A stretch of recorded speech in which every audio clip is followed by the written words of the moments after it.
Je suis une artiste en art visuel. Je réalise des sculptures cinétiques, qui veut dire en mouvement et sonore, donc qui font du son. Habituellement, j'assemble, ça c'est des sculptures que j'assemble des matériaux de nature industrielle de manière assez désinvolte, donc assez imprécis. Puis après, j'intègre un moteur avec la programmation pour faire des mouvements qui vont être assez maladroits. Puis au fil du temps, mes machines tendent à s'autodétruire. Ici, à Casablanca, je présente une adaptation d'un projet que j'ai réalisé en extérieur sur une plage au Chili, à Valparaiso. Puisque c'est en extérieur, il n'y avait pas les contraintes d'une galerie habituelle. Donc, j'ai réalisé plusieurs machines, si on veut, là, des sculptures qui pouvaient se déplacer aléatoirement sur une plage, se rentrer dedans là, les unes dans les autres, s'autodétruire. Puis, au fil du temps, ils laissaient les traces de leur déplacement sur la plage. Donc, c'est une installation in situ, ça veut dire pensée pour le lieu de création, qui pouvait se déployer dans le temps.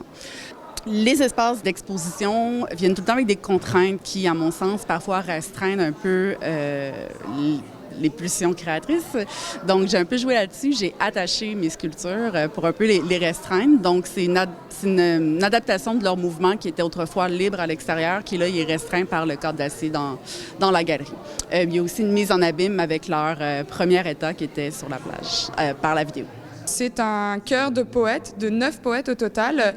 Il y en a 7 Québécois, 2 Belges. Ils ont écrit un poème, puis on les a mis dans cette installation où ils se retrouvent tous ensemble à raconter leur poème. Donc, c'est en 3 parties. Au début, les poètes parlent tous en même temps, sans s'écouter. Puis, ils commencent tout doucement à s'écouter, les uns après les autres. Puis, après, il y en a un par un, ils lisent des parties de leur poème. Donc, c'est un algorithme séquentiel qui est en boucle, qui interagit en fait avec un autre logiciel. À chaque fois, les morceaux de poèmes sélectionnés sont aléatoires. Puis, les feuilletons de poèmes plus longs sont en plusieurs parties pour que l'installation tourne tout le temps sans jamais que ce soit la même chose.